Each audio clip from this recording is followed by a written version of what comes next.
Hello guys, welcome back. आज हम discuss करेंगे +1 फिज़िक्स की इंट्रोडक्शन का पार्ट 2।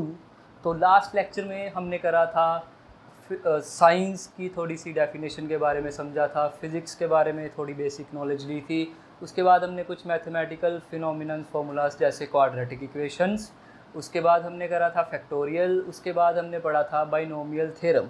तो आज के जो हम टॉपिक्स कवर करने जा रहे हैं उनको हम साइड में थोड़ा सा लिख देते हैं। सबसे पहले हम एक ब्रीफ डिस्कशन करेंगे ट्रिग्नोमेट्री के बारे में। उसके बाद हम डिस्कस करेंगे थोड़ा सा डिफरेंशिएशन एंड नेक्स्ट उसके बाद we will discuss about integration. So let's start. सबसे पहले शुरू करते हैं ट्रिग्नोमेट्री, ट्राइगोनोमेट्री या त्रिकोणमिति। इसके जो 10th क्लास तक की ट्रिग्नोमेट्री है उसके ऊपर मेरी एक डिटेल्ड लेक्चर सीरीज़ है, एक वीडियोस हैं, 6 लगभग वीडियोस हैं प्रॉब्लम्स के साथ। मैंने उसको इन डिटेल डिस्कस करा है। अगर आप ज़्यादा डिटेल में जाना चाहते हैं तो you can go through those videos. तो ट्राइगोनोमेट्री हमें पता है वहाँ पे लगाई जाती है जहाँ पे हमारे पास राइट एंगल्ड ट्रायंगल हो, मीन्स कुछ ऐसे वाला ट्रायंगल होता है हमारे पास। Let's say this is right angle triangle ABC, जो कि एंगल B पे राइट एंगल है। तो हमने पढ़ा हुआ है कि जो राइट एंगल के जस्ट अपोजिट साइड होती है उसको हम नाम देते हैं हाइपोटेनुअस, और इसको हम कैपिटल H के साथ लिखते हैं। और अगर ये वाली जगह पे मेरे पास एंगल है तो जिस साइड के पास परपेंडिकुलर और गिवन एंगल दोनों हो उसको हम लिखते हैं बेस B, और जो थर्ड साइड बची वो होती है हमारे पास परपेंडिकुलर P। तो इसमें हमने ये स्कीम करी थी एक, पंडित बद्री प्रसाद हर हर बोल और सोना चांदी तोल। तो where P stand for perpendicular, H stand for hypotenuse, B stand for base, और ये जो सोना चांदी तोल है S stand for sine of theta, C stand for cos of theta and T stand for tan of theta. तो ये सारी की सारी बेस थी राइट एंगल ट्रायंगल के बारे में। अब हम एंगल का थोड़ा सा देखेंगे इसमें। We will talk about angle. ये वो टॉपिक्स हैं जो हमें आज कवर करने हैं, तो इसको अलग से रखते हैं हम। एंगल, भाई एंगल क्या है? एंगल हमने जैसे लेट्स से ये मेरे पास कोई भी एक सर्कल हो, ये सर्कल का centre, this is the radius of circle. ठीक है, मान लो जैसे कोई ये एक रेसिंग ट्रैक है काइंड ऑफ, या किसी पार्क में दौड़ने के लिए एक अलग से पट्टी या ट्रैक बना हुआ है। तो ऐसा कोई सर्कल है। तो अभी के लिए कोई आदमी यहाँ पे है, जस्ट यहाँ से उसने दौड़ना शुरू करना। तो जैसे जैसे ये आदमी दौड़ता जाएगा इस तरफ से, आदमी या औरत कोई भी हो सकता है, जेंडर डिस्क्रिमिनेशन नहीं करेंगे हम, तो ये सेंटर से इसकी पोजीशन को हम ऐसे जो है डिफाइन करते जाएंगे। तो भाई ये जो एक इसने ये कवर करा इसको हम बोलते हैं angle. This is called angle. Okay, done. तो अब एंगल को मेजर करने के हमने अभी तक पढ़े हैं डिग्रीज में मेजर करते थे ना एंगल। जैसे हम 15 degrees, 10 degrees, 30 degrees, 45 degrees, 60 degrees, 90 degrees. अगर इनमें से मैं 10 निकाल दूं तो ये सारे एंगल्स पे आपने 0 डिग्रीज, 30 डिग्रीज, 10, 15 को अगर निकाल दें तो ये वो वाले सारे एंगल हैं जिस पे हमने ये टी रेशो, साइन, कोस और टेंजेंट, कोटेंजेंट, सीकेंट, कोसीकेंट की वैल्यूज़ फाइंड करी हुई है। इसका एक टेबल भी हमने बनाया हुआ है। तो एंगल को हमने मेजर करा डिग्रीज। अब हम एंगल को एक दूसरे यूनिट में मेजर कर सकते हैं जिसका नाम है रेडियन, जिसका नाम है रेडियन, इसको कैपिटल, इसको ऐसे लिखते हैं RAD। रैड है इसकी एब्रीवेशन, तो उसका फुल नेम है रेडियन। अब रेडियन है क्या? रेडियन तो radian 1 radian is the angle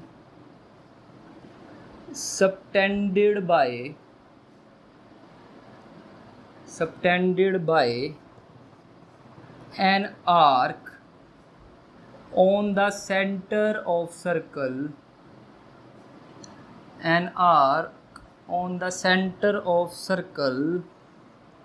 whose length is equal to radius of the circle। भाई एक ऐसा सर्कल जिसकी कोई रेडियस हो और उसके ऊपर उसके सेंटर पे कोई आर्क एंगल सबटेंड करे जिसकी लेंथ जो है वो सर्कल की रेडियस के इक्वल हो। लेट अस से इसको थोड़ा सा बना के देखते हैं।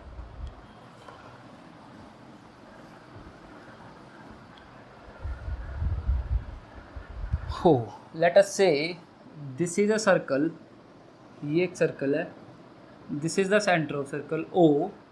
इस सर्कल की रेडियस है आर्क, इसकी रेडियस है R, स्मॉल r। ये इसका पॉइंट है कोई A, लेट से this is second point B। तो ये AB क्या हो जाएगी? एक आर्क। अगर इसकी लेंथ इस सर्कल की रेडियस के इक्वल है तो ये यहाँ पे कितना एंगल सबटेंड करेगी? 1 रेडियन। कितना एंगल सबटेंड करेगी? 1 रेडियन। और अगर आपको ये चीज़ याद हो थोड़ी सी, हमने एरिया रिलेटेड टू सर्कल्स पढ़ा हुआ है लोअर क्लासेस में, जहाँ पे हमने पढ़ा था कि if this is a circle, ये सर्कल का कोई सेंटर है, ये इसकी रेडियस है R, this is point A, this is point B, ये रेडियस भी R, this is angle theta.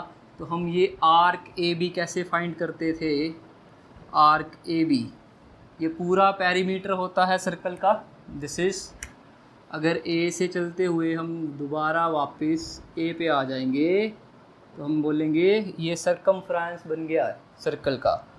Circle के पेरीमीटर को हम सरकमफ्रेंस बोलते हैं। तो AB एक पार्ट है सरकमफ्रेंस का। तो इस पर हमने पढ़ा हुआ है θ/360 डिग्रीज इंटू 2πr, ये इसकी लेंथ होती है।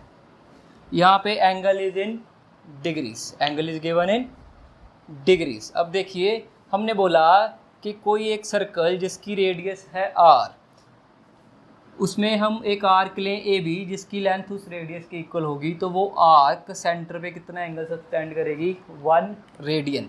अब नाउ मैं डिराइव करूँगा relation between degree and radian. Degree और रेडियन के इन बिटवीन में कितना एंगल है। अब देखो क्या रिलेशन है। थीटा अगर मैं ले लूँ 1 रेड, आर्क AB की लेंथ है इक्वल्स टू R, और रेडियस भी हमारे पास कितना है? Small r। अब यही सारी चीज़ें, ये वाली सारी चीज़ें अगर मैं इस इक्वेशन में सब्स्टिट्यूट करूँ तो I will find r equals to θ/360। Theta की वैल्यू कितनी है? 1 रेड इंटू 2πr। ये सारा किस में आ जाएगा? रेड में, रेडियन में। तो देखो r के साथ r कट गया, 360 को क्रॉस मल्टीप्लाई करके इधर ले जाओ, इक्वल्स टू 2π रेड। तो इट मीन्स अब इसको मैं थोड़ा सा यहाँ से रब करता हूँ। इट मीन्स इसका मतलब ये हो गया 2π radian equal to 360 degrees. Pi radian equals to 180 degrees. और अगर 1 रेडियन निकालना है तो 180 को डिवाइड करो पाई के साथ, वेयर पाई इज़ 3.14 इतने डिग्रीज। तो it will give you 57 degrees and about 6 minutes. ये 6 या 5 कुछ हो सकता है जब हम उसको राउंड ऑफ करेंगे 180 को 3.14 के साथ डिवाइड करने के बाद। तो this is the relation between radian and degrees. अब हम +1 में भी जब करेंगे मैथमेटिक्स करेंगे आप ट्रिग्नोमेट्री, तो उसमें भी आप एंगल डिग्री की जगह रेडियन में लेंगे, क्योंकि we will deal with such kind of circular motions. तो हम क्योंकि हमें सर्कुलर मोशंस के साथ काफ़ी डील करना है, तो वहाँ पे एंगल हम मेजर करेंगे रेडियंस में। तो आई थिंक यहाँ तक क्लियर हुआ होगा आपको, so you can note it down. Okay, late me rub this. ये था समथिंग अबाउट एंगल्स। एंगल को हमने रेडियन में कन्वर्ट करा। Okay, so let's come back to our trigonometry.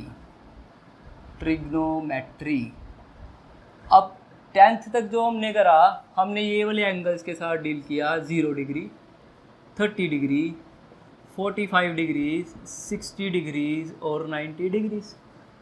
Yes, तो ये 0 से लेकर 90 तक है। बट मैं जानता हूँ कि पूरा सर्कल मेरे पास कितना एंगल बनाता है, 360 डिग्री। टोटल एंगल कितना बनता है, 360 डिग्री। या जो अभी हमने करा था उसके हिसाब से 2 पाई रेडियन। बट हमने तो किसके साथ डील करा, 90 डिग्रीज के साथ। मतलब ये हमने करा 0 to π/4 रेडियन के साथ 10th तक। अब हम देखेंगे 360 में ये कैसे वर्क करता है, हमारे पर ट्रिग्नोमेट्री हमारी कैसे वर्क करती है 3 डिग्रीज में। तो इसके लिए आप एक स्कीम याद रख लो। लेट्स से ये एंगल इस 90 डिग्री, ये भी 90 होगा, ये भी 90 होगा और ये भी 90 होगा। ये पूरा मिला के हमें 360 डिग्रीज या 2 पाई रेडियन जो है वो देंगे। तो क्लियर। तो अब तक हमने ये वाले पोर्शन के साथ डील किया, ये वाले के साथ 10th तक। तो इसको हम बोलेंगे फर्स्ट क्वाड्रेंट। क्वाड्रेंट मतलब 1/4। तो पूरे 360 का 1/4। ये हमारे पास सेकंड क्वाड्रेंट हो जाएगा, ये हमारे पास थर्ड क्वाड्रेंट हो जाएगा, ये हमारे पास फोर्थ क्वाड्रेंट हो जाएगा। तो इसको ऐसे याद रखो, ऐड शुगर टू कॉफ़ी।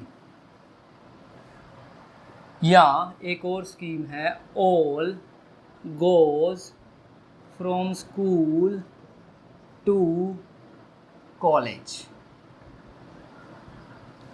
तो फर्स्ट लेटर देखो, इसका भी ये ए ही है। ए का मीनिंग है all. A means all positive, all positive. S means sine of theta, और साइन का रेसिप्रोकल क्या होता है, cosecant theta. These will be positive, rest will be negative. Similarly T means tangent of theta, और उसका reciprocal cotangent of theta. They will be positive and rest of all will be negative. Similarly C means cosecant of theta, और उसका reciprocal secant of theta. They will be positive and rest all will be negative.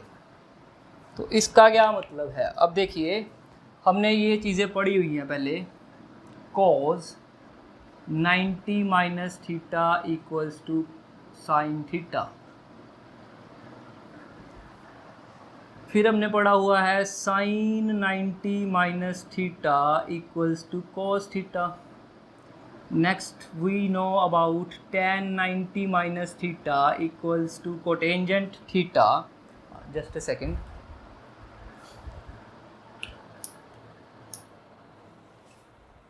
Okay, sorry. And after that, cotangent 90 minus theta equals to tangent theta. then secant 90 minus theta equals to cosecant theta and cosecant 90 minus theta equals to secant theta. Yes ये सारी चीज़ें हम जानते हैं. अभी इसमें angle देखें आप 90 माइनस थीटा, तो 90 माइनस थीटा का मतलब है it is dealing with first quadrant. Angle will B 0 to 90. 0 to 90. अब देखो हमने यहाँ पे लिखा था 360 degrees equals to 2 pi radian. Yes it means 1 degree equals to 2 pi upon 360 radian. It means 90 degrees equals to 2 pi upon 360 multiply by 90. तो 9 1 the 9 and 9 4 the 36 and 2 1 the 2, 2 2 the 4. तो it means 90 degrees equals to pi by 2 radian. 90 degree equals to pi by 2 radian. तो अब मैं इस 90 को पाई by 2 में convert कर दूंगा. Okay let's do this. तो I will write cos pi by 2 minus theta sine pi by 2 minus theta equals to cos theta. Tangent pi by 2 minus theta equal to cotangent. Cotangent pi by 2 cot. Secant pi by 2 cosecant and cosecant pi by 2 minus theta equals to secant theta. And this all is for first quadrant. तो it means इस quadrant में जो हमारे पास theta है वो 0 से लेकर पाई by 2 के इन बिटवीन होगा. ओके डन डन डनाडन डन डनाडन. तो let's do it for second quadrant. Let's do it for second quadrant. अब देखो second quadrant के लिए देखिए क्या होगा. अब मैं इसी के हिसाब से चलूँ तो यहाँ तक तो बच्चे 90 हो गया. यहाँ तक कितना हो गया, ये पूरा कितना हो गया एंगल, ये वाला ये 90 डिग्रीज. अब सेकंड क्वाड्रेंट में थीटा 90 to 180 डिग्रीज होगा. इसमें था 0 से लेके 90 डिग्री. डन. ओके अब 90 to 180 डिग्रीज, तो इसका मतलब angle will be more than 90. It will be obtuse. तो फिर मैं ऐसे लिख सकता हूँ sine pi by 2 plus theta cos of pi by 2 plus theta tan of pi by 2 plus theta cot of pi by 2 plus theta. Next is secant of pi by 2 plus theta and then cosecant of pi by 2 plus theta. चलिए तो this is for second quadrant. अब देखो अब इसमें हमने क्या लिखा, sine और cosecant will be positive and rest will be negative. अब sine pi by 2 minus theta यहाँ पे हो जाएगा cos theta. Cosecant pi by 2 minus theta हो जाएगा equals to secant of some theta. Cos pi by 2 cos तो नहीं है ना इसमें, तो this will be minus sine theta. Tan भी नहीं है तो it will be minus cotangent theta. Cot again cot नहीं है, it will be minus tangent theta. Again secant भी नहीं है तो it will be minus cosecant theta. ये एक तरह की रिप्रेजेंटेशन है सेकंड क्वाड्रेंट की. अब देखो मेरे पास थीटा जो है वो 90 से लेकर 180 तक है. यस तो मैं इसको लिख सकता हूँ 90 प्लस थीटा. 90 प्लस थीटा से कहाँ तक जा सकता हूँ मैं, 90 प्लस 90 तक, क्योंकि 90 प्लस 90 180 होगा. ठीक है. अब मैं दूसरे तरीके से चलूँ तो मैं ऐसे भी तो लिख सकता हूँ 180 माइनस थीटा. अगर डिग्रीज में चलें हम 180 डिग्रीज माइनस थीटा 180, यहाँ तक 180 होगा ना पूरा, ये पूरा 180 होगा ना, यस। और इसके पहले वाले एंगल 180 माइनस थीटा, 180 से छोटा होगा। कहाँ तक जाना है? 180 माइनस 90 तक। तो 180 माइनस 90 का मतलब, 180 माइनस 90 का मतलब, तो पाई की फॉर्म में लिखूंगा पाई माइनस पाई बाय 2, इसको लिखूंगा पाई माइनस थीटा। तो इसका मतलब सेकंड क्वाड्रेंट जो हमारे पास है उसको हम ऐसे भी लिख सकते हैं, sine of pi minus theta, cos of pi minus theta, tangent of pi minus theta, cotangent of pi minus theta, उसके बाद secant of pi minus theta, उसके बाद cosecant of pi minus theta. चलिए, अब जब pi plus 2, pi by 2 plus theta था या पाई by 2 minus theta था, तो साइन कन्वर्ट हुआ था कोस में, कोस कन्वर्ट हुआ था साइन में, टैन कन्वर्ट हुआ था कोट में, कोट टेंजेंट में। तो ये इंटर कन्वर्जन हो रही थी ना। जब पाई के साथ आएगा, यानी कि पाई माइनस थीटा या कहीं पे आएगा पाई प्लस थीटा, तो ये इंटर कन्वर्जन नहीं होनी। Sine of pi minus theta equals to sine theta. Plus का क्यों आया? क्योंकि सेकंड क्वाड्रेंट है, साइन और कोसिकेंट प्लस में रहेंगे। इसका रहेगा कोसिकेंट थीटा। नेक्स्ट कोस का हो जाएगा माइनस कोस थीटा, टैन का हो जाएगा माइनस टैन थीटा, कोट का हो जाएगा माइनस कोट थीटा, सीकेंट का हो जाएगा माइनस सीकेंट थीटा। डन। अब ये देखो भाई, यहाँ पे पाई बाय 2 पे इंटर कन्वर्जन हो रही है ये सारी,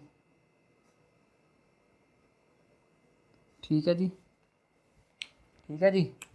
पाई पे नहीं हो रही, साइन वाला साइन रह रहा है, कोस वाला कोस रह रहा है, एंड बाकी सारे भी वैसे ही हैं। पर जो नेगेटिव का साइन है वो साइन इसको देखना है, इधर वाले को नहीं देखना। अब आप ये मत बोलना कि सर ये साइन था तो ये पॉजिटिव होना चाहिए था, ये कोसिकेंट था। नो, वी हैव किस तरफ से चलना है? इसी तरफ से चलना है। ये साइन वाला, ये कोसिकेंट वाला विल बी पॉजिटिव। अब देखो, आप बोलोगे सर, तो यहाँ से हमने एक चीज़ सीखी, एक तो सेकंड क्वाड्रेंट में साइन और कोसिकेंट की वैल्यूज पॉजिटिव रहेंगी, बाकी सबकी negative. Secondly pi by 2 plus theta करो या पाई बाय 2 माइनस थीटा करो तो इंटर कन्वर्जन होती है, मतलब साइन कन्वर्ट होता है कोस में, कोस कन्वर्ट होता है साइन में, टेंजेंट कोट में, so on so on so on. But अगर पाई माइनस थीटा करो, सिमिलरली कहीं पे पाई प्लस थीटा भी आएगा तो ये इंटर कन्वर्जन नहीं होगी। Done done done. चलो नेक्स्ट इसको देखते हैं थोड़ा सा और। अब ये फर्स्ट और सेकंड क्वाड्रेंट मैंने आपको करवा दिया है ना। अब थर्ड और फोर्थ क्वाड्रेंट आप खुद ट्राई करना, अगर कोई प्रॉब्लम होगी तो मेरे से बात करना। अब थर्ड क्वाड्रेंट देखो भाई, कहाँ से कहाँ तक? ये पाई प्लस थीटा से चलेगा, यहाँ तक तो पाई हो गया, तो ये आएगा वैसे तो 180 डिग्री से 270 डिग्रीज। तो 180 डिग्री का मतलब, 180 डिग्री का मतलब पाई रेडियन, 270 डिग्री का मतलब 3 पाई बाय 2 रेडियन। देखो ऐसे कर सकते हो ना, 270 डिग्रीज को लिख लो 180 डिग्रीज प्लस 90 डिग्रीज, 180 हो गया पाई, 90 हो गया पाई बाय 2, तो एलसीएम लोगे तो 3 पाई बाय 2 रेडियन ही आएगा। ठीक है, डन डन डन। चलो, तो 180 से लेके 270 डिग्री तक, तो यहाँ 3 पाई बाय 2 से, पाई से लेके सॉरी 3 पाई बाय 2 तक। अब थर्ड में हम एंगल को कैसे लिख सकते हैं? देखो, एंगल को लिख सकते हैं पाई प्लस थीटा से लेकर pi plus pi by 2। Pi plus theta मतलब 180 प्लस थीटा। अगर इसको ऐसे सिंपली लिखें, ये हो जाएगा 180 डिग्रीज प्लस 90 डिग्रीज, 270 डिग्रीज तक हमने जाना है। और एंगल को हम कैसे ले सकते हैं? 3 पाई बाय 2 माइनस थीटा से लेकर 3 पाई बाय 2 माइनस पाई तक, मीन्स 270 माइनस थीटा। इधर से भी तो आ सकते हैं हम, 270 माइनस थीटा से लेकर कितना 270 माइनस 180 तक, क्योंकि 180 से पहले वाला तो हमारा ऑलरेडी सेकंड क्वाड्रेंट में आ ही चुका है। तो अब हमने ऐसे इसको लिख सकते हैं साइन पाई प्लस थीटा, एक तरह की रिप्रेजेंटेशन, और sine 3 pi by 2 minus theta, this is an another type of representation. Done done done done. तो चलिए अब इसको थर्ड क्वाड्रेंट को सिमिलरली फोर्थ का आप खुद बनाना। फोर्थ आएगा हमारे पास 270 डिग्री से लेकर 360 डिग्रीज। 270 है 3 पाई बाय 2, 360 है 2 पाई। तो उसको आप इस तरह से कन्वर्ट करके ये थर्ड और फोर्थ क्वाड्रेंट के ये टेबल अब आप खुद बना सकते हैं। In case if you face any problem तो आप मुझे लिख देना कमेंट सेक्शन में, मैं इसका एक PDF सा बना के आपके साथ शेयर कर दूंगा, या एक हम इस पर अलग ही लेक्चर रख सकते हैं। Okay, let's move further quickly, let's move further.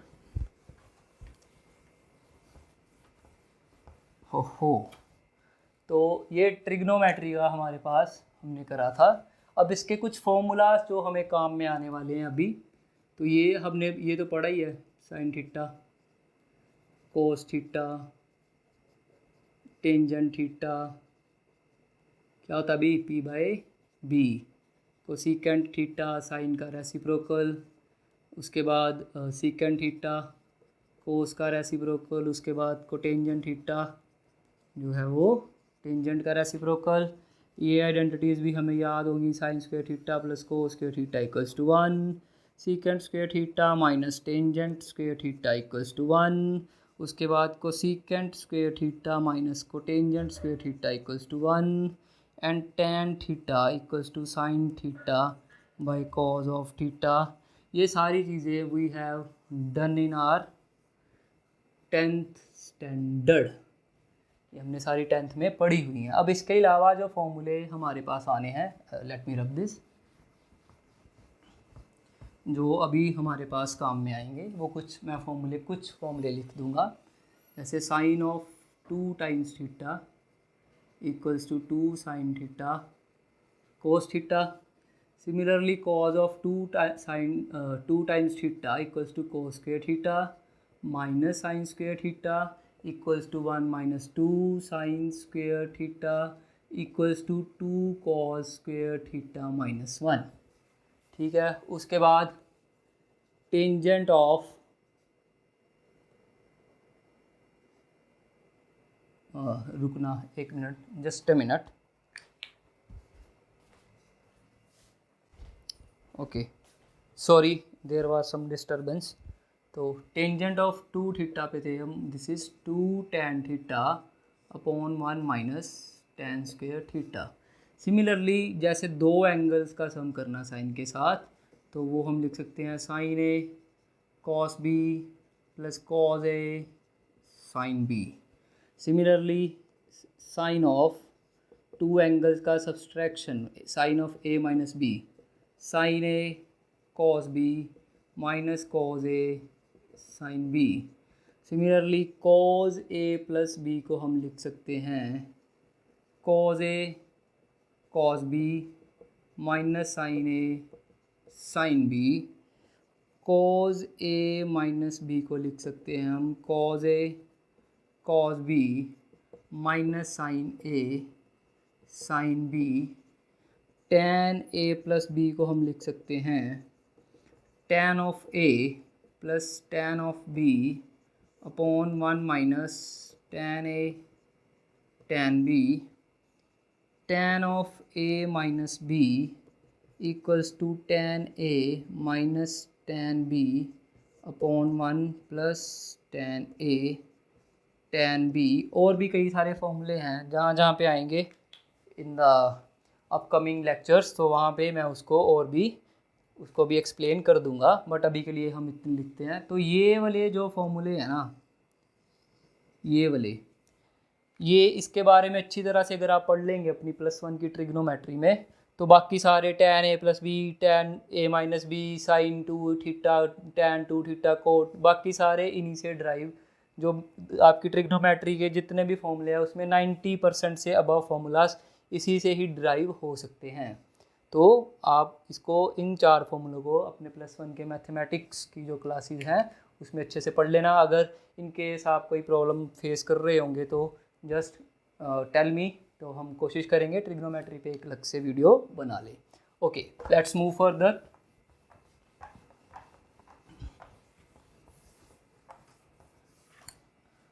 तो नेक्स्ट है हमारे पास differentiation.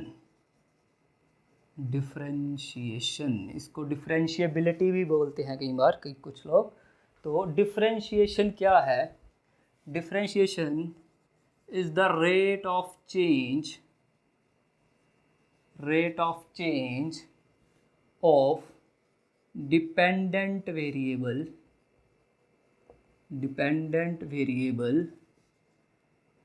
with respect to change in independent variable। अब इसमें 2 चीज़ें ध्यान देने वाली हैं। एक तो ये चेंज है, चेंज को रिप्रेजेंट करेगा। चेंज किस में? डिपेंडेंट वेरिएबल में। किसके? With respect independent variable. अब with respect, this is an important term, an important word, an important terminology। तो जब भी अब हमें किसी चीज़ के बारे में बात करेंगे +1 में, +2 में, या जब भी आप हायर क्लासेस की साइंसेस में जाएंगे, साइंसेस को पढ़ेंगे वहाँ पे, तो अगर आप मेरे को लेट से किसी चीज़ की मोशन एक्सप्लेन करनी है तो मुझे ये देखना पड़ेगा I am explaining with respect to what. जैसे हमने लास्ट लेक्चर में करा था कि जैसे छोटा बच्चा होता है तो वो ट्रेन के बाहर देखता है तो उसको लगता है सारी चीज़ें पीछे जा रही हैं, हमें भी ऐसे ही लगेगा, but with respect to what? With respect to us. और अगर कोई ट्रेन के बाहर खड़ा है और ट्रेन चल रही है उसके आगे से, तो वो क्या देखेगा हमें कि हम आगे की तरफ जा रहे हैं, हम आगे की तरफ जा रहे हैं with respect to what? With respect to ground. तो ये चेंज या जो अब चीज़ों को हम एक्सप्लेन करेंगे तो हमें एक रेफरेंस पॉइंट जो है वो लेना पड़ेगा, वो बताना पड़ेगा। आगे चल के आएगा भी फ्रेम ऑफ रेफरेंस, उसमें हम इसको और भी डिटेल में करेंगे। अब देखो चेंज क्या है, व्हाट इज़ चेंज? ये हमने काफ़ी बार पढ़ा है, छोटी क्लासेस में पढ़ा है, इकोनॉमिक्स में भी पढ़ा होगा, मैथमेटिक्स में भी पढ़ा होगा। चेंज जो होता है वो होता है final value of something minus initial value. अब डिपेंडेंट और इंडिपेंडेंट वेरिएबल क्या है? जैसे लेट्स से ये हम इस तरह के ग्राफ से काफ़ी फेमिलियर है, ये एक्स एक्सिस है, ये वाई एक्सिस है, और बाय डिफ़ॉल्ट कन्वेंशनली हम एक्स एक्सिस को इंडिपेंडेंट वेरिएबल लेते हैं। एक्स एक्सिस वाली साइड पे कौन सा वेरिएबल लेते हैं? Independent variable. और वाई एक्सिस वाली साइड पे हम लेते हैं डिपेंडेंट वेरिएबल। फॉर एग्ज़ाम्पल, अगर आपको याद हो कुछ Ohm's law, V directly proportional to I, बाद में उसको लिखते थे V इक्वल्स टू IR, ये 10th क्लास की साइंस में हमने पढ़ा हुआ है। तो यहाँ पे हमारे देखिए, एक V है वोल्टेज, पोटेंशियल डिफरेंस, I है करंट। अब हमें मालूम है जब भी किसी कंडक्टर को हम पोटेंशियल डिफरेंस देंगे, उसमें से वोल्टेज पास कराएंगे, तो उसमें से चार्जेस की यूनिडायरेक्शनल मोशन होगी, जिसके कारण उसमें से करंट फ्लो करेगा। अभी तक जो हमने पढ़े हैं, हमने मेटालिक कंडक्टर्स पढ़े हैं, वायर्स जैसे हो गई, तो या अपने हाउस होल्ड सर्किट, उसमें जो चार्जेस होते हैं वो इलेक्ट्रॉन्स है, तो इलेक्ट्रॉन्स के यूनिडायरेक्शनल फ्लो के कारण करंट फ्लो करता है। तो अब देखो इसमें एक तो है करंट, दूसरा है voltage, potential difference. V represent voltage या potential difference, I represent current. तो देखो हमारे हाथ में क्या है, हम क्या कर सकते हैं? लेट्स से मेरे पास एक बाईसाइकिल है, मैंने उसके आगे कुछ LED जोड़ के एक लाइट बना दी, उसके साथ एक छोटी बैटरी जो 9 वोल्ट की होती है, SCC अगर आपने कहीं देखी हो, यहाँ पे 2 टर्मिनल्स होते हैं उसके साथ उसको कनेक्ट कर दिया। तो अब इसकी वैल्यू फिक्स्ड होती है, कोई 18 वोल्ट की हो सकती है, कोई 9 वोल्ट की है ज़्यादा। अब एक जहाँ पे हम ये एक्सपेरिमेंट करते हैं तो हम वहाँ पे पोटेंशियल डिफरेंस को खुद वेरी करते हैं। तो पोटेंशियल डिफरेंस को वेरी करना हमारे हाथ में है, पोटेंशियल डिफरेंस को वेरी करने के कारण ही हमारे पास करंट आता है। तो इंडिपेंडेंट वेरिएबल कौन सा हो गया? पोटेंशियल डिफरेंस, ये इंडिपेंडेंट हो गया। और current is the consequence of potential difference, तो ये हो गया डिपेंडेंट। तो हम इस साइड में करंट मेजर करेंगे, इस साइड में वोल्टेज मेजर करेंगे। अब इसका जब हम ग्राफ बनाते थे तो ये आता था कुछ ऐसा स्ट्रेट लाइन ग्राफ, ये आता था कुछ स्ट्रेट लाइन ग्राफ। इधर लेट से कुछ वैल्यूज है 1 2 3 4 5, इधर भी कुछ, ये वोल्ट में है, ये करंट हम एम्पेयर में मेजर कर रहे हैं, लेट से मिली एम्पेयर, लेट से मिली एम्पेयर। अब देखो, अब मुझे अगर इस पॉइंट पे देखना है, इस पॉइंट से लेकर इस पॉइंट तक कितना चेंज आया है, तो देखो ये पॉइंट इधर 2 को रिप्रेजेंट कर रहा है, इस साइड में ये लेट से 4 को रिप्रेजेंट कर रहा है। तो चेंज कितना हो गया मेरे पास, कितना हो गया चेंज, ये कितना हो गया 2 एम्पेयर, यस और नो। और उसके विद रिस्पेक्ट ये लेट से 2.5 पे आ गया, ये आ गया 4.5 पे, तो इसके विद रिस्पेक्ट कितना चेंज हो गया 2 वोल्ट। अब चेंज को हम रिप्रेजेंट करेंगे डेल्टा, ये एक ऑपरेटर है जो रिप्रेजेंट करता है चेंज को, ठीक है। तो यहाँ पे मेरे पास डेल्टा वी कितना हो गया 2 वोल्ट, डेल्टा आई भी कितना हो गया 2 एम्पेयर, 2 एम्पेयर। तो delta V by delta I कितना आ गया 2/2 equals to 1, 2/2 equals to 1 unit. अब ये जो delta V by delta I है, ये delta V by delta I, sorry गलत हो गया, गलत कर दिया हमने। तो डेल्टा वी था 2 volt, delta I is 2 ampere.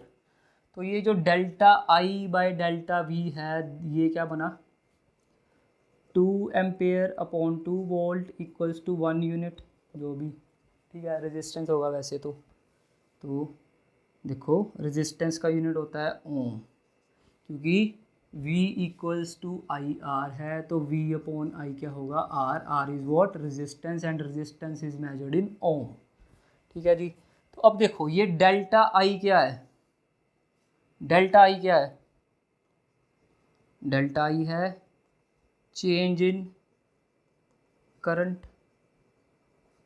अब करंट क्या था, ये वाई एक्सिस पे था, ये डिपेंडेंट वेरिएबल था।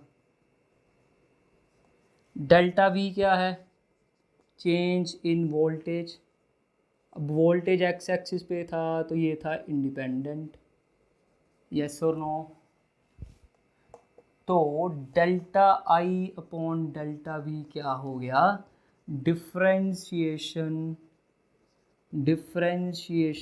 Of current with respect to voltage,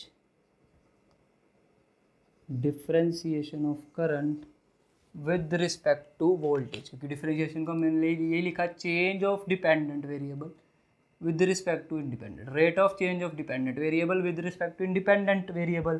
तो डेल्टा आई क्या है, change in dependent variable, delta V क्या है, चेंज इन इंडिपेंडेंट वेरिएबल। तो ये क्या होगी differentiation of current with respect to voltage, and इसको हम स्लोप भी बोलते हैं। This is also called slope of graph या slope of curve, slope of graph या स्लोप ऑफ कर्व। तो मैं इसको रब करके दोबारा लिख देता हूँ यहाँ पे।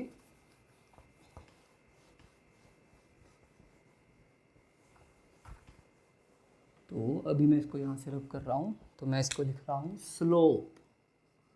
Slope equals to delta I upon delta V या delta Y upon delta X. अब देखो, अब मैं अगर इसको मिलाऊँ यहाँ पे तो क्या बना हमारे पास भाई, एक तो ये बन गया, एक ये बन गया, यहाँ पे 90 डिग्री बन गया, यहाँ पे लेट से थीटा है, this is what are perpendicular, this is what are base. तो ये किसके इक्वल आएगा, डेल्टा वाई या delta I equal to 2 ampere. और ये चीज़ किसके इक्वल आएगी, बेस जो है वो किसके इक्वल आएगा, डेल्टा एक्स या delta V equals to 2 volt. Yes और नो। तो इसको हम लिख सकते हैं P by B perpendicular by base, वो किसके इक्वल था, लास्ट ट्रिग्नोमेट्री में किया, tan ऑफ थीटा। तो slope is equals to tangent of theta equals to delta Y by delta X. तो ये रिप्रेजेंट कर रहा है डिफरेंशिएशन को। अब ये स्लोप नई चीज़ आ गई हमारे पास, ये स्लोप क्या आ गई। अब स्लोप होता क्या है, स्लोप लेट्स से ये तुम्हारा एक्स एक्सिस है, यहाँ से तुम भाई इसको ही हमने बोला स्लोप, ये होता है स्लोप, ये वाला पार्ट। तो ये क्या है, सम काइंड ऑफ इंक्लिनेशन या डिक्लिनेशन। अगर ऊपर की तरफ जाएंगे इंक्लिनेशन, नीचे की तरफ आएंगे डिक्लिनेशन। जैसे ये कोई हमारे पास माउंटेन है, तो ये जो उसकी ढलान है ये वाली, इसको हम बोलते हैं स्लोप। जो एज से हम नीचे आएंगे इसको हम बोलेंगे स्लोप। यस और नो, ओके डन। अगर हम किसी प्लेन सरफेस पे चल रहे हैं ऐसे, इस वाले सरफेस पे, दिस इज़ द सरफेस, तो इस केस में ढलान कितनी है, कोई भी नहीं है, तो this is called zero slope, this is called zero slope. अब अगर ऐसे कुछ हो तो ये थीटा, अगर ये वाले पार्ट पे हम स्लोप देखेंगे ऐसे वाली में, ठीक है, let do it with some other colour. तो ये जो स्लोप होगी this will be infinite slope. क्यों, क्योंकि इसमें थीटा इक्वल्स टू हो जाएगा 90 and tangent of 90 is equals to infinite. Yes और नो, ऑब्वियसली यस। तो लेट मी रब दिस। अब इस केस में देखो, this is zero slope, this is infinity slope, this is. अब हमने ना बड़े जनों ने झूला लिया हुआ है ना, वो जो जैसे पीछे सीढ़ियाँ जड़ी होती है उसके ऊपर चढ़ के जाते बच्चे, फिर ऐसे इंक्लिनेशन डिक्लिनेशन पे नीचे आते हैं, स्लोप पे नीचे आते हैं। यस और नो। तो लेट से यहाँ पे लगी हुई हैं सीढ़ियाँ, यहाँ पे चढ़ा बच्चा इस पॉइंट पे, और यहाँ से आया वो, यहाँ से आया वो नीचे, यहाँ से आया वो नीचे। तो ऐसे ही होता ना, थिंग्स आर लाइक दैट ना। अगर इस तरफ उसका फेस होगा तो यहाँ से आएगा, फिर नीचे ये सीढ़ियाँ होंगी। यस और नो, ठीक है। तो अब देखो स्लोप फिर ऐसी भी हो सकती है और ऐसी भी हो सकती है। अब दो अलग अलग डायरेक्शन है, तो इसका मतलब एक को पॉजिटिव बोलना पड़ेगा, एक को नेगेटिव। अब पॉजिटिव और नेगेटिव स्लोप कैसे डिसाइड करेंगे, लेट्स सी दिस, फटाफट देखते हैं इसको। तो आपने क्या करना है, अभी एक्स एक्सिस लेना है, ठीक है जी। और कॉपी में इस तरफ ही लिखते हो ना तुम, ये वाली साइड में। यहाँ हम जैसे भी इंडियन जो हैंड राइटिंग है वो लेफ़्ट से राइट वाली साइड में हम लिखते जाते हैं वर्ड्स में, नंबर्स में नहीं। नंबर उधर से शुरू होते हैं राइट से लेफ्ट, 1 10 100 1000 ऐसे ही चलता ना, 1 10 100 1000। इसमें नहीं, लिखने वाली ABC क ख उड़ा अड़ा अड़ा या कोई भी जो रीजनल लैंग्वेज है उसमें हम लेफ़्ट से राइट चलते हैं उर्दू को छोड़कर, ठीक है जी। तो इस तरफ एक्स का जो ओरिजिन है वहाँ से शुरू करना आपने। अगर तो आप ऊपर की तरफ जा रहे हो, जैसे आप पहाड़ पे चढ़ रहे हो, ठीक है जी, तो उसको हम बोलेंगे पॉजिटिव स्लोप। उस केस में theta is increasing, theta is increasing from zero, या theta is increasing from zero मत लिखो यहाँ पे, ये थीटा होगा ना उस केस में। तो theta is acute, theta is acute, acute theta के लिए मींस फर्स्ट क्वाड्रेंट, तो टेंजेंट विल बी पॉजिटिव, तो स्लोप विल बी पॉजिटिव। अब दूसरी कंडीशन लो, ये एक्स एक्सिस है, ये उसका ओरिजिन है, आप यहाँ से नीचे आ रहे हो इस तरफ, ठीक है। तो अभी थीटा कितना बना, ये यहाँ तक तो बन जाएगा अभी 90,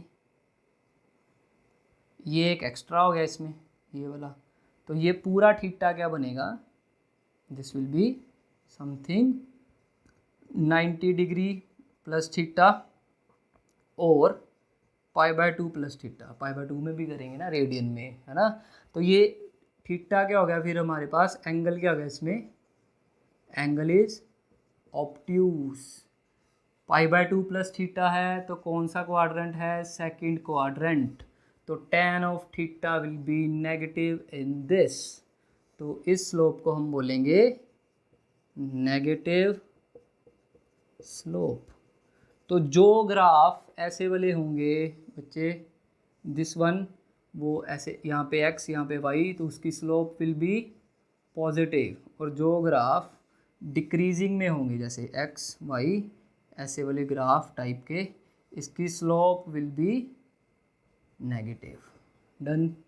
तो this was all about differentiation. Differentiation क्या रिप्रेजेंट करती है, हमें स्लोप देती है। स्लोप से हमें पता चलेगा कि हम किस तरफ मूव कर रहे हैं, either we are moving in increasing direction और डिक्रीजिंग डायरेक्शन, और we are moving on horizontal surface without an inclination, और वी आर जैसे ये फ्री फॉल बोलते हो ना आप, यहाँ से कुछ चीज़ छोड़ो वो बिल्कुल परपेंडिकुलर डायरेक्शन में नीचे आए, या वो वाली चीज़ हो रही है। तो ये स्लोप से हमें या डिफरेंशिएशन से वो पता चल जाएगा। सेकेंडली डिफरेंशिएशन हमें बताएगी कि चेंज कितना हुआ है। गुड। अब ये तो थी स्ट्रेट लाइन ग्राफ की बात, ये तो हो गई स्ट्रेट लाइन ग्राफ की बात। अब लेट से मेरे पास ग्राफ ही स्ट्रेट लाइन नहीं है। लेट से यहाँ पे मेरे पास है कोई x, यहाँ पे है y, ये इंडिपेंडेंट वेरिएबल है, ये डिपेंडेंट वेरिएबल है, and I have the curve like that.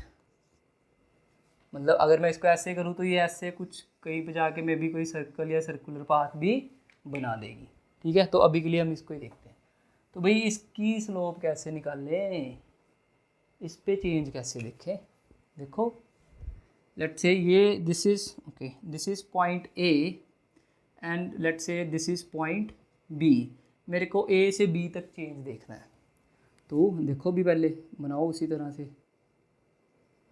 यहाँ पे x1 लेट से, यहाँ पे x2 लेट से, यहाँ पे कितना आएगा y1 आएगा, यहाँ पे कितना आएगा y2।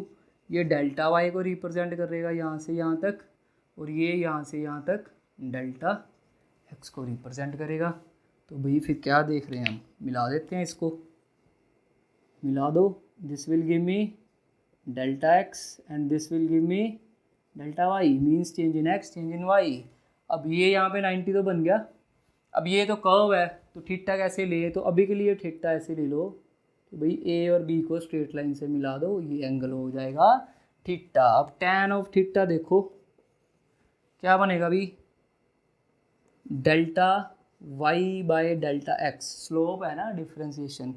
तो इसको मैं अभी ऐसे लिख रहा हूँ भाई, इक्वल टू क्यों नहीं लिखा, delta y by delta x क्यों लिखा, मतलब change in y with respect to change in x, उसको अबाउट क्यों लिखा, ऑलमोस्ट इक्वल टू, मतलब इक्वल टू क्यों नहीं लिखा, क्योंकि यहाँ पे तो मेरे पास कर्व थी। अब देखो कर्व का क्या फंडा है, हम जानते हैं अगर कोई सर्कल है तो सर्कल के ऊपर इनफाइनाइट नंबर ऑफ पॉइंट्स है, हर पॉइंट पे एक अलग टेंजेंट ड्रॉ करी जा सकती है।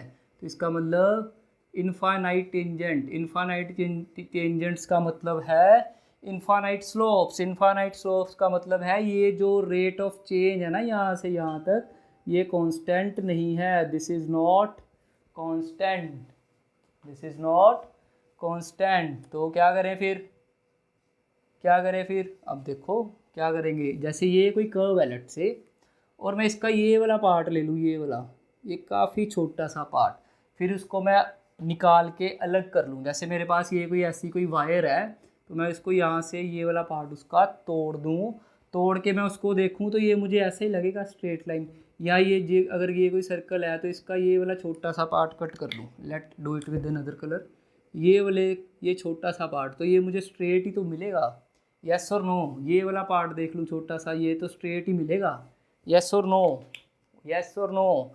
तो इसका मतलब मुझे ये जो मैं कर्व ले रहा हूँ, तो इस कर्व पे एक मुझे बड़ा ही छोटा सा पार्ट, जैसे ये कर्व थी मेरी, इस पे मुझे ये वाले पार्ट पे स्लोप निकाल के ये वाले में चेंज देखना पड़ेगा। इतना सा चेंज देखना पड़ेगा। अब इसको मैं इसके ऊपर तो नहीं बना सकता, तो बट लिखते हुए हम इसको लिख सकते हैं tan of theta equals to limit delta X approaches to 0 delta Y by delta X. तो मतलब क्या है कि ये जो चेंज यहाँ पे हो रहा है ये बड़ा ही छोटा चेंज है। दिस इज मैंने इसको एक पॉइंट तक लिमिट देना है। डेल्टा एक्स ऐसे हो सकता है 0.00001, but delta X can not be zero, it is just approaching to zero, it means it is very very small. तो इस केस में हम tan थीटा को, ये जो लिमिट वाली ये डेल्टा है, इसको हम रिप्रेजेंट किस के साथ कर सकते हैं, dy by dx, dy by dx। तो dy क्या हो जाएगा हमारे पास, dy इज वेरी स्मॉल या infinitely small change in y, और dx क्या हो जाएगा, very small change in x। तो कर्व के केस में डिफरेंशिएशन या स्लोप या tan ऑफ थीटा हम इस तरह से फाइंड कर सकते हैं। Okay done. तो लेट्स रब दिस। अब डिफरेंशिएशन के केस में, let's do with some formulas. तो पहला जो स्टैंडर्ड फॉर्मूला है वो डिफरेंशिएशन का, x raised power n, where n can be any number, तो it will be n x की पावर n माइनस 1, साथ में जिसकी ये पावर है उसकी differentiation with respect to x। अब dx by D x equals to 1 हो जाएगी हमारे पास, तो बुक्स में इसको सीधा ही इस तरह से लिखा होता है। तो ये वाला पार्ट बुक जो है वो मिस कर देती है। अब लेट से मेरे पास ऐसा वाला फॉर्मूला आ गया, मेरे को किसी एक्सप्रेशन में या पेपर में ऐसे वाला फॉर्मूला आ गया, तो आप तो लिख दोगे भाई सर इसका आंसर है x 2x प्लस 3 की पावर n माइनस 1, यस और नो। बट ये किधर गया फिर, इसका क्या करना, तो इसकी फिर अलग से डिफरेंशिएशन करनी पड़ेगी, d by D x of 2x plus 3। इस पे आते हैं बाद में। तो फर्स्ट ये हो गया हमारे पास। Second, d by D x of some c equals to 0 where c is some constant. Constant की डिफरेंशिएशन 0, क्यों, क्योंकि डिफरेंशिएशन इज व्हाट, चेंज। अब कोई कांस्टेंट है 3, अब 3.00000000001 तो नहीं हो सकता ना, 3 विल रिमेन 3, तो इट मीन्स 3 अगर कांस्टेंट है तो उसमें कोई चेंज नहीं हो, 3.00001 नहीं हो सकता। तो कांस्टेंट की डिफरेंशिएशन क्या रहेगी, 0।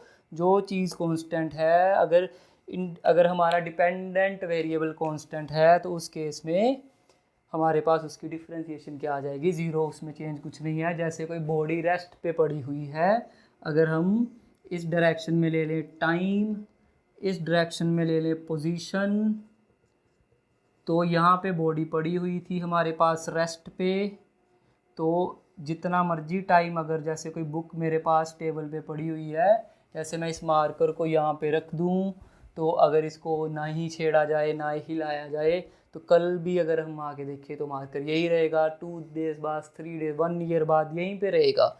तो टाइम जितना मर्जी बढ़ी जाए, बॉडी किस पे रहेगी, रेस्ट पे। अब ये क्या है भाई, ये क्या है, ये तो हॉरिजॉन्टल प्लेन वाली बात होगी ना, हम उस पे चल रहे हैं। तो ये इस पे, इसका मतलब है इसकी स्लोप कितनी है, 0, इट हैज़ 0 स्लोप।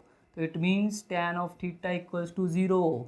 इसका मतलब dy by D x equals to 0, इसका मतलब डिफरेंशिएशन 0, क्योंकि ये कांस्टेंट था इस जगह पे इसकी वैल्यू, तो दैट्स वाई कांस्टेंट की differentiation is 0। Third, d by dx of some function u and v will equals to du by dx plus dv by dx, where u and v are some functions of x, third, अगर minus होगा तो यहाँ पे minus आ जाएगा। Fourth, d by dx of u and v तो इसमें क्या करना है, u multiply v, first function को एज इट इज़ रहने देना है, सेकंड की डिफ्रेंशिएशन कर देनी है, प्लस सेकंड को एज इट इज़ रहने देना है और फर्स्ट की डिफ्रेंशिएशन कर देनी है। अगर ऐसे कुछ होगा d/dx of u upon v, तो इसमें क्या करना है, डिनोमिनेटर में v का स्क्वायर, डिनोमिनेटर को एज इट इज़ ही रखना है, न्यूमिनेटर की डिफ्रेंशिएशन माइनस न्यूमिनेटर को एज इट इज़ ही रखना है और डिनोमिनेटर की डिफ्रेंशिएशन। डन। तो नेक्स्ट पे आओ। अब क्योंकि ये हमें पता चल गया है ये ऐसे होता है, तो अब हम इसकी डिफ्रेंशिएशन को मैं सोल्व करके बताऊंगा। d/dx of 2x plus 3 equals to d/dx of 2x plus d/dx of 3। अब 3 क्या है, कांस्टेंट, तो कांस्टेंट की डिफ्रेंशिएशन क्या हो जाएगी हमारे पास 0, तो इसमें से 2 कॉमन निकालो, ये बचेगा dx/dx प्लस 0, d/dx होगा 1, तो इट विल गिव मी 2। तो इस केस में फिर अगर मैं इसको लिखता तो मेरे पास ये d/dx ऑफ 2x प्लस 3 की पावर n आ जाएगी, n इंटू 2x प्लस 3 की पावर n-1 मल्टीप्लाई बाई 2, यानी कि 2n इंटू 2x प्लस 3 की पावर n-1। अब देखो अगर आप इसके हिसाब से करोगे, ये चीज़ मिस करेंगे तो आपका आंसर सिर्फ इतना ही रहेगा, लेकिन ये भी इम्पोर्टेंट है, तो साथ में ये 2 वाला फैक्टर मिस कर देंगे आप यहाँ पे, तो you will get your answer wrong. तो इसलिए इसको ध्यान में ज़रूर रखो इस चीज़ को। डन। तो एक और है जो d/dx of some logarithmic function log of x, it will give me 1/x। इसके अलावा भी बहुत सारे फॉर्मूले और हो सकते हैं डिफ्रेंशिएशन के, जैसे साइन की डिफ्रेंशिएशन, कोस की डिफ्रेंशिएशन, वो जहाँ जहाँ पे आएंगे हम उसको वहाँ पे डील करते जाएंगे। तो लेट्स फिनिश विद डिफ्रेंशिएशन। अब उसके बाद आ गया हमारे पास इंटेग्रेशन। उसके बाद आ गया हमारे पास इंटेग्रेशन। इंटेग्रेशन क्या है, रिवर्स ऑफ डिफरेंशिएशन। अब देखो भाई, डिफरेंशिएशन में हमने क्या करा था, ये x है, ये y है, यहाँ पे कोई मेरे पास कोई कर्व है यहाँ से, तो मैं इसमें स्मॉल चेंज की स्लोप निकाल ली थी, छोटा सा चेंज निकाला था ना d/dx।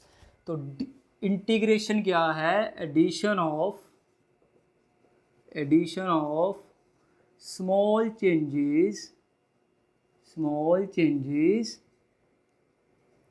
Done by differentiation.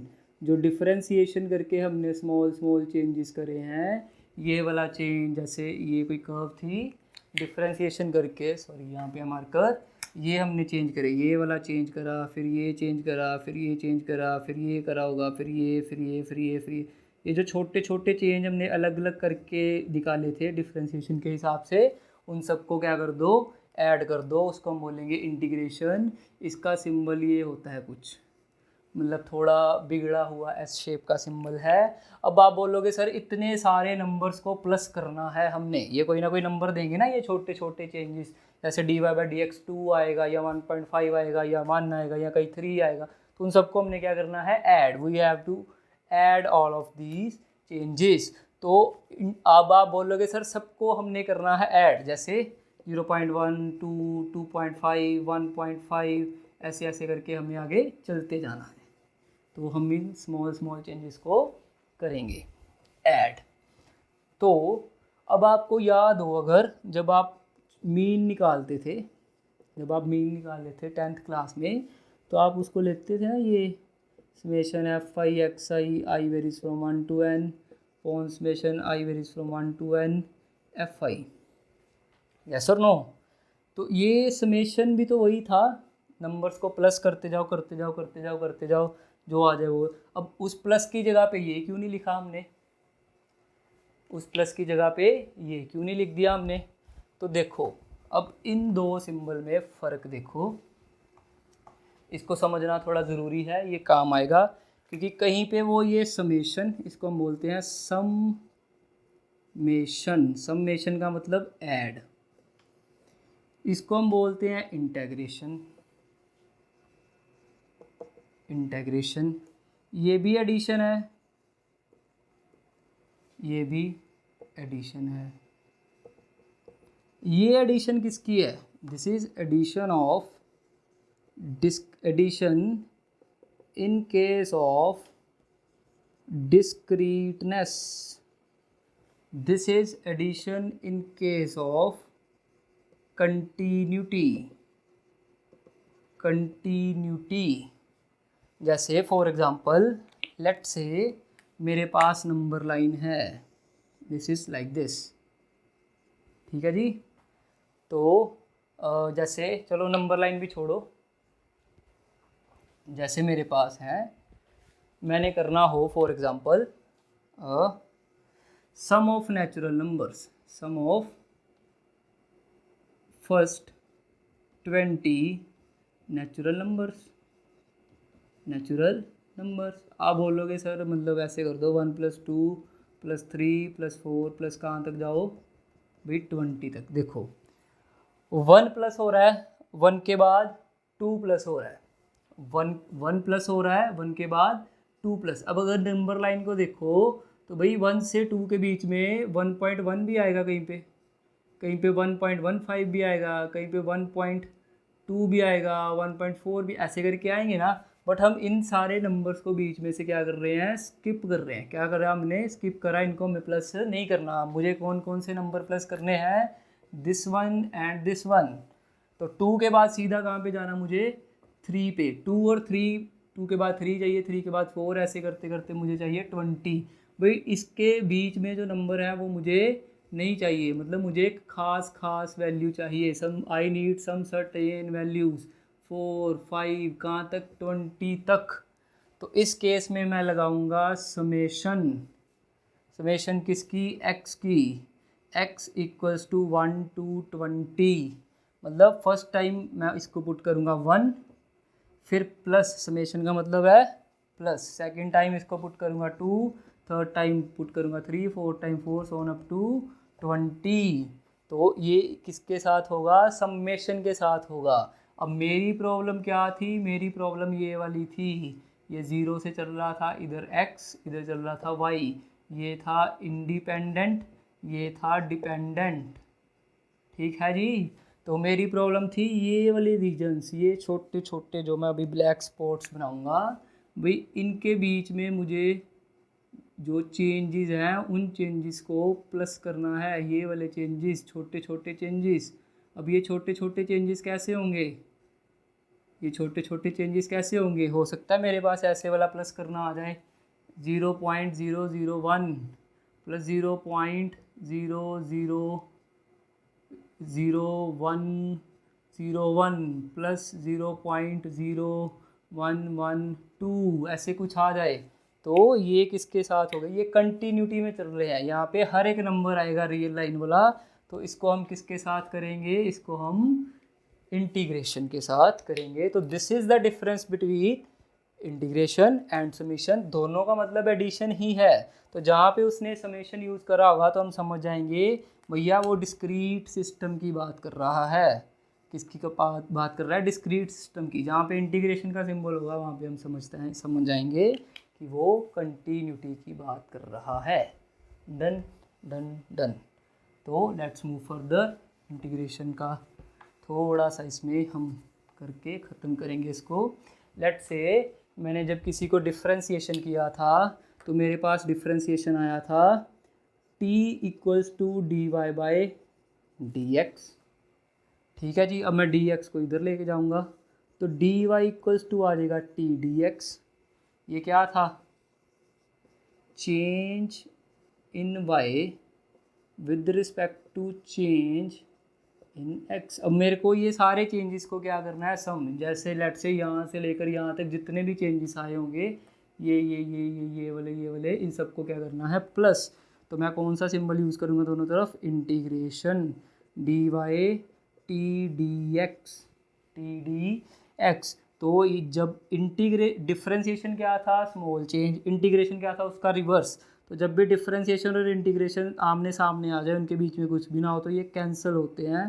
तो यहाँ पे मेरे पास बचेगा y equals to t d x, y equals to t d x. अगर मुझे ये वैल्यूज़ पता है, जैसे ये x1 है, लेट से ये कोई वैल्यू x2 है, तो मैं इस पर लिमिट लगाऊंगा, x1 से लेकर x2 तक मुझे जाना है। If limits are known, if limits are known, मतलब इनिशियल वैल्यू भी को पता है कहाँ से शुरू करना है और फाइनल वैल्यू भी पता है कहाँ तक जाना है। If limits are not known, if limits are not known, मुझे नहीं पता कहाँ से लेकर कहाँ तक जाना है, मुझे दिया ही नहीं उसमें, सब में ग्राफ में कुछ भी नहीं दिया हुआ।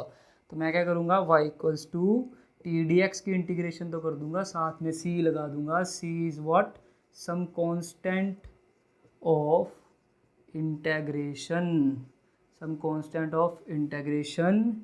ये किस पे डिपेंड्स करता है, डिपेंड्स